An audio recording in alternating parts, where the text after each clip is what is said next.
On today's show, we head to Cal Café at the Plymouth Center for Active Living, visit with artist and crafter Eddy Murray, and talk about upcoming things to do in our South Shore towns.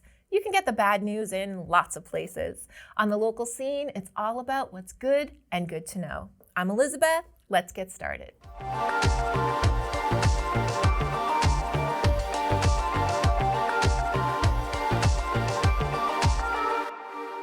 The Plymouth Rotary Auction returns for its 28th year, reprising the wildly successful format adopted over the last 2 years. Online auction bidding, beginning on March 1st and going straight through to March 19th.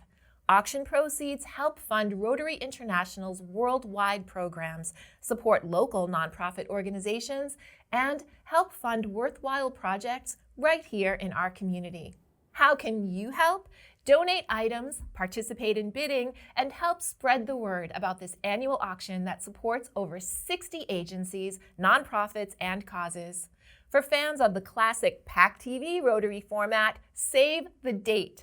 On March 19th, the Rotary will be live on PAC TV from 4 to 7 p.m. in a fun and fast-moving presentation.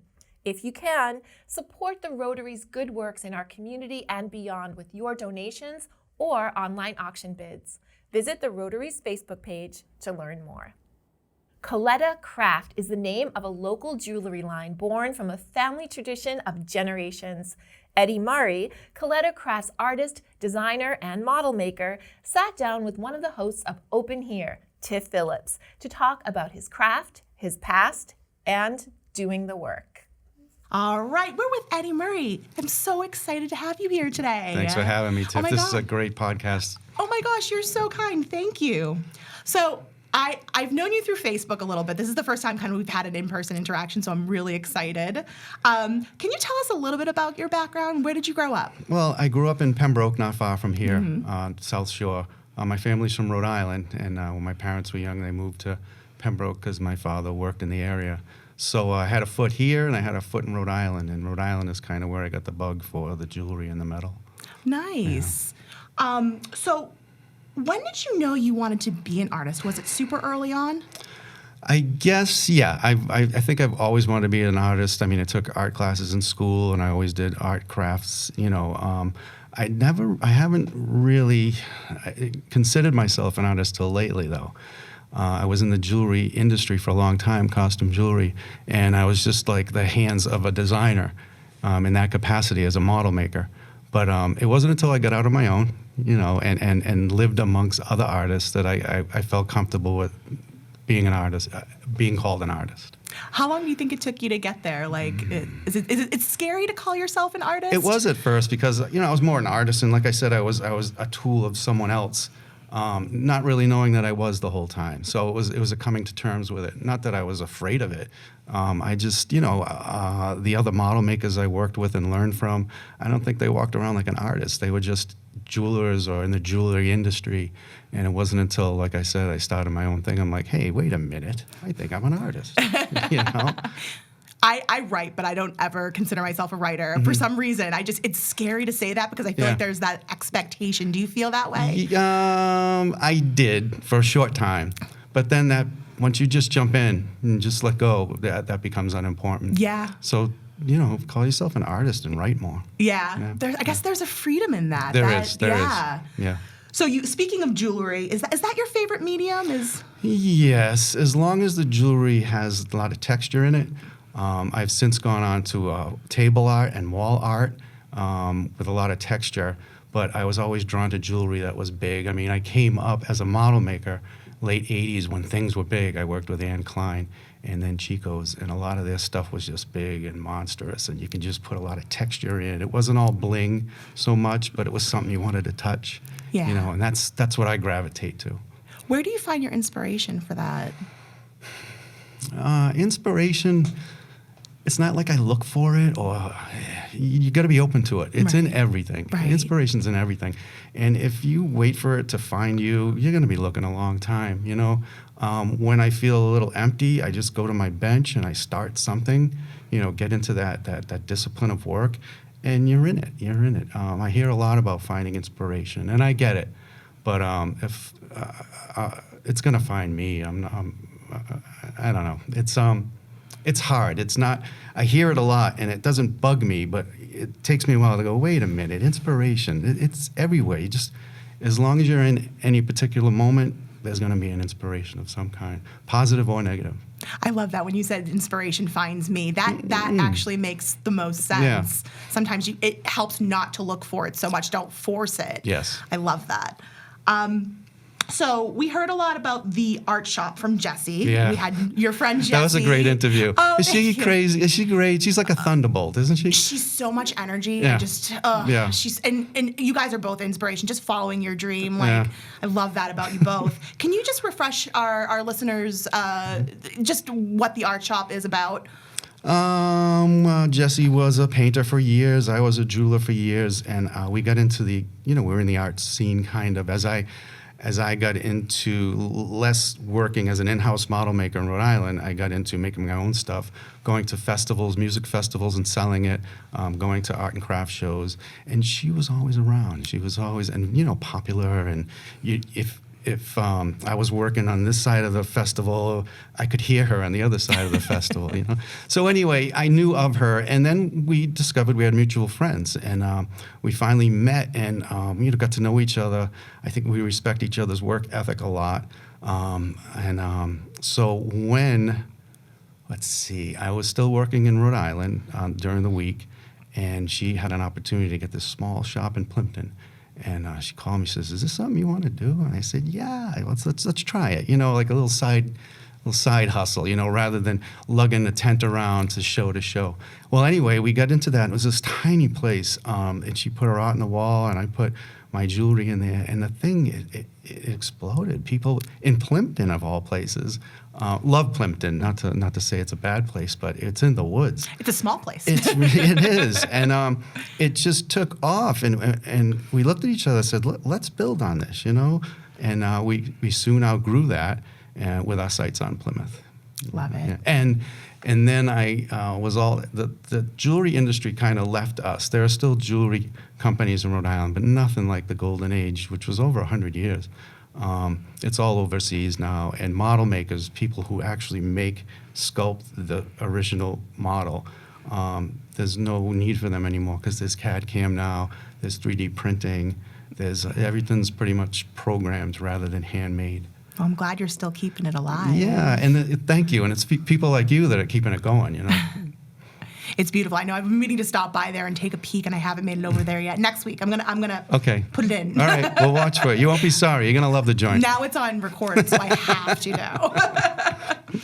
So under the art shop, you and Jessie have your own businesses under that. You have Coletta Craft. Yeah. You said the name came from a family member, correct? Yeah, my grandfather. I grew up watching him work out of his house. He had a workshop in the basement, and that's how he made his living. He and my grandmother worked together. He was a silversmith, and he made men's rings and mountings, and I grew up watching him do that. So it was kind of the family thing.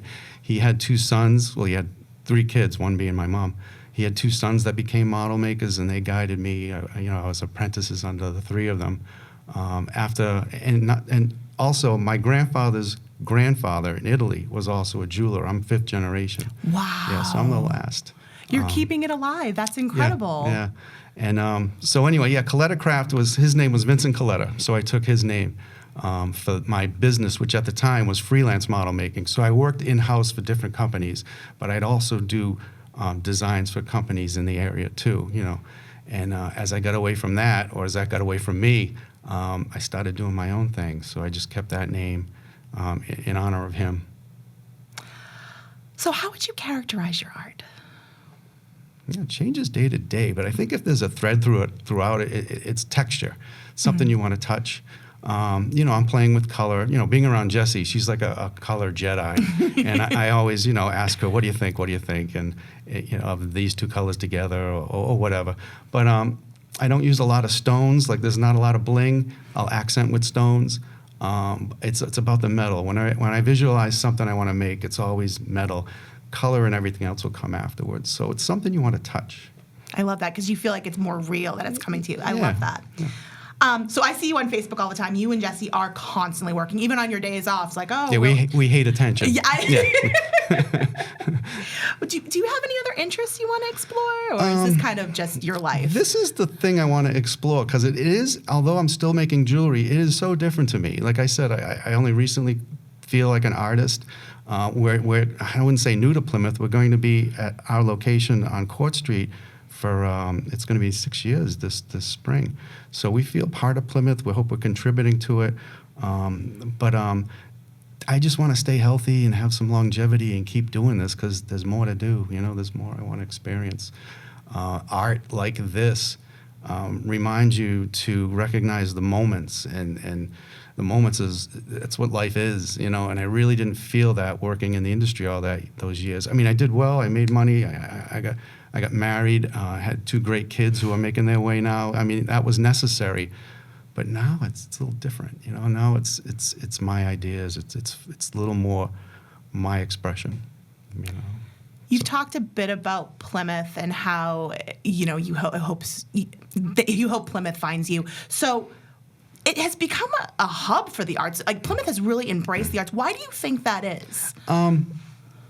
I don't know. It's always, I grew up in Pembroke, and when the family from Rhode Island would come by, we would take them to see the historical sites. But there was always a little bit of boheme in downtown. There always was that. You had to look for it. But I think it's, for a big town, downtown is still very villagey, and it's got that village charm, and I think it just draws people. There are restaurants that are year-round now. It wasn't like that when I was a kid. You get fish and chips, only so many months out of the year. But now there are great restaurants down there. There's music down there. We have the Center for the Arts, which is a great resource. A lot of shops just lean towards art and pretty, and it's not as touristy as it used to be. It's it's year-round, and it's just Jesse and I found ourselves, when we were in Plimpton after work, we just head to Plymouth because things were happening, So we're like, this is what we want to be. As far as the South Shore goes, that's where there's a decent buzz in Plymouth. So what would be your advice for other artists out there? Or just maybe getting started or afraid to get started? Yeah, do the work. Just do the work. Find structure. Make a schedule for yourself. It doesn't have to be strict.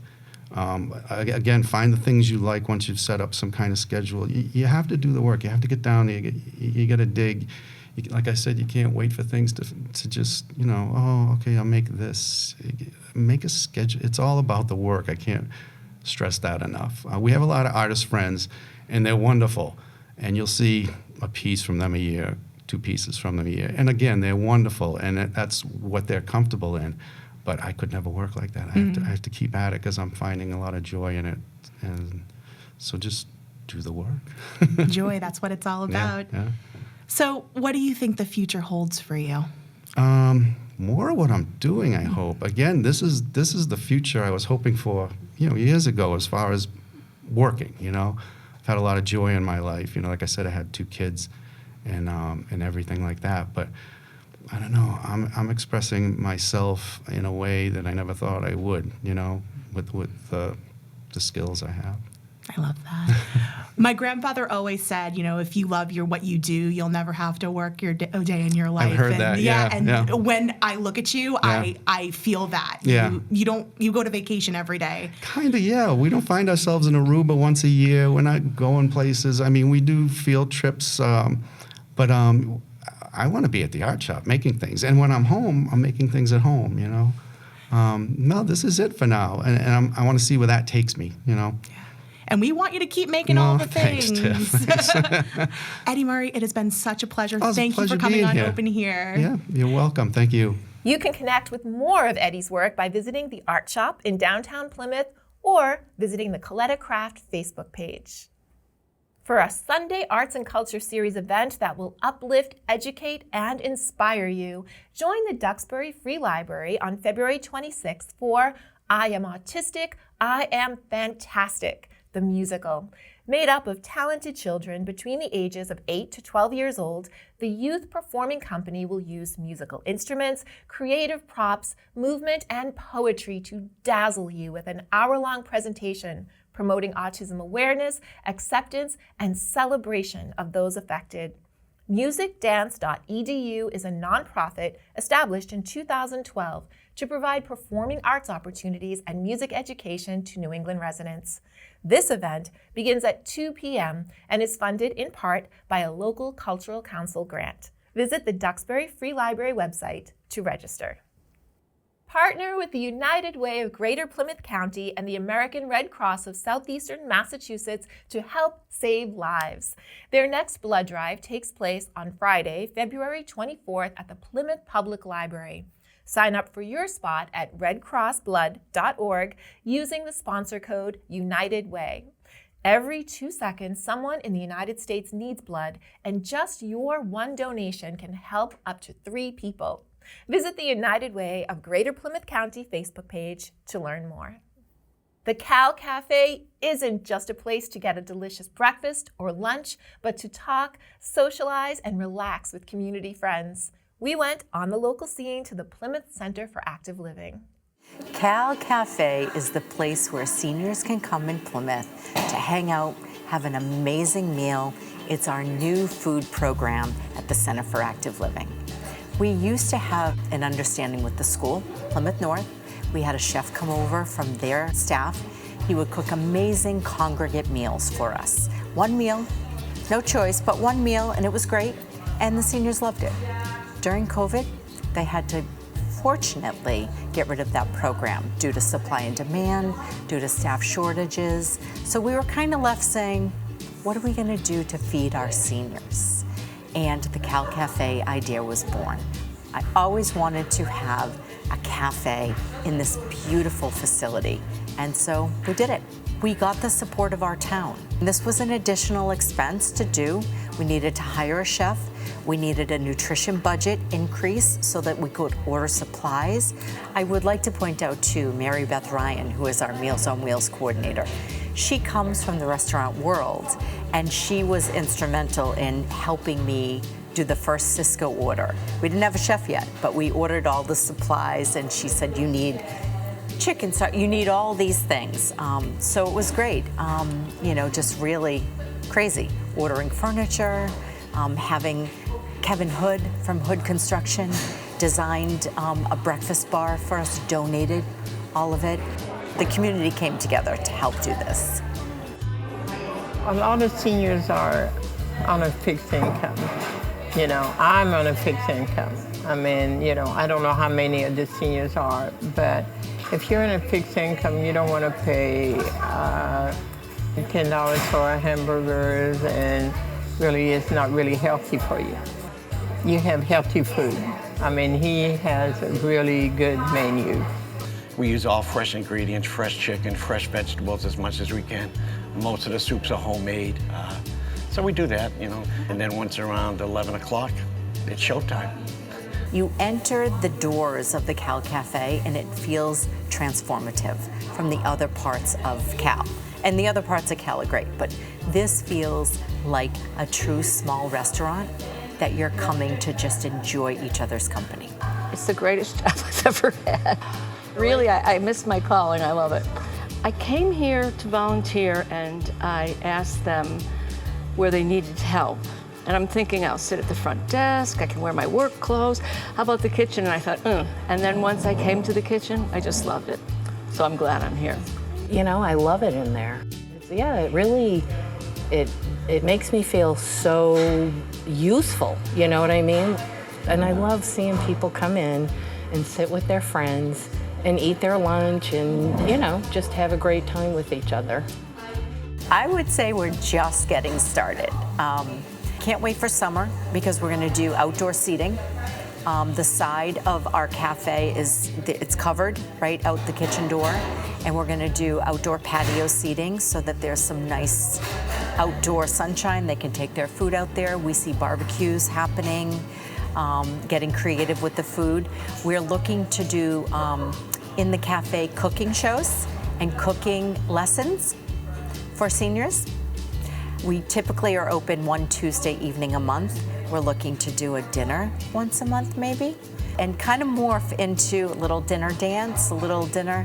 I'm not opposed to a mimosa and Bloody Mary bar with a one-day liquor license. Sure, I said that, but I want them to feel like they're part of that creative aspect. I take a walk once a day down here. It's not about the food anymore.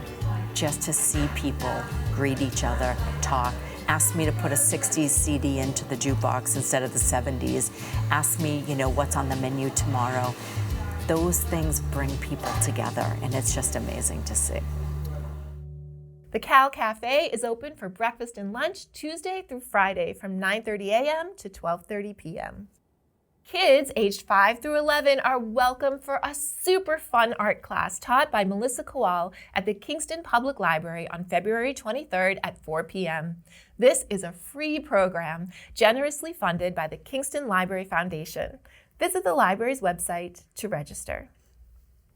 Are you or someone you know battling with unnecessary thoughts that impact your daily routine, a chronic illness, substance misuse, or a crisis situation that impacts your overall well-being?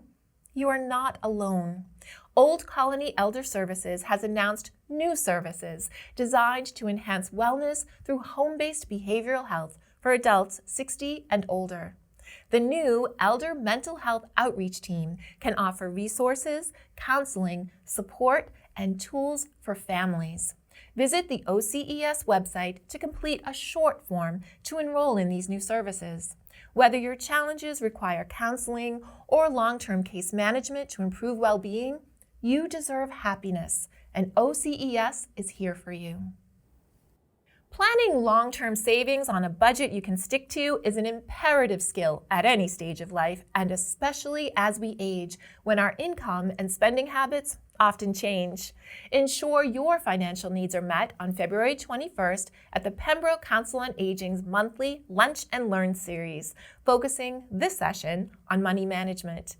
Enjoy a delicious lunch of sweet and sour chicken with fried rice, vegetables, and dessert while getting tips and tricks on good money management. Call the center at 781-294-8220 by February 14th to RSVP. Sensory play for children has a significant role in brain development, but children with auditory sensitivity, visual processing issues, or both can feel challenged by the cacophony of fast-moving environments. Sky Zone Trampoline Park in the Kingston Collection is mindful of these special needs and is offering sensory hours during the month of February. From 12 to 1:30 p.m. every Friday, children can enjoy the freedom of jumping in a quieter, toned-down environment that will be no less fun. Reserve a spot by visiting kingstoncollection.com and clicking on the Events tab. The Animal World Experience is coming to the Merry Room at the Duxbury Free Library on Thursday, February 23rd.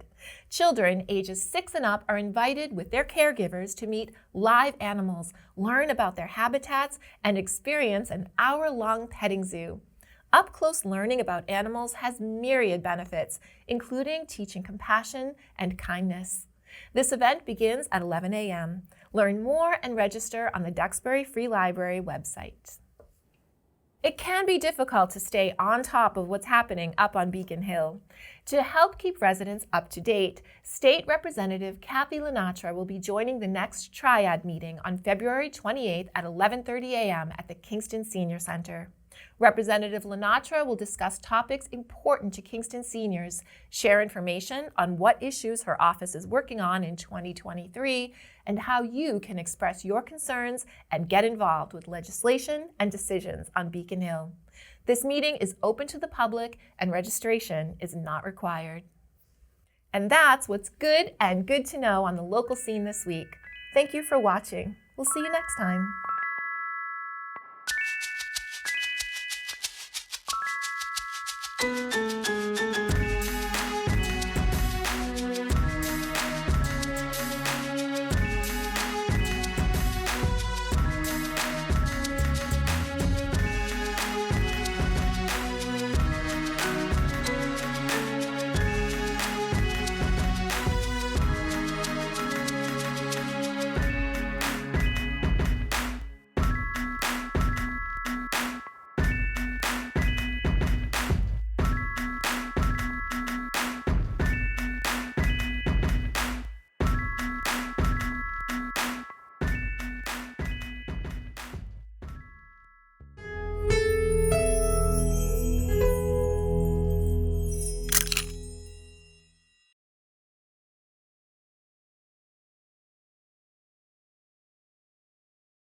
Thank you for watching. We are grateful for your attention.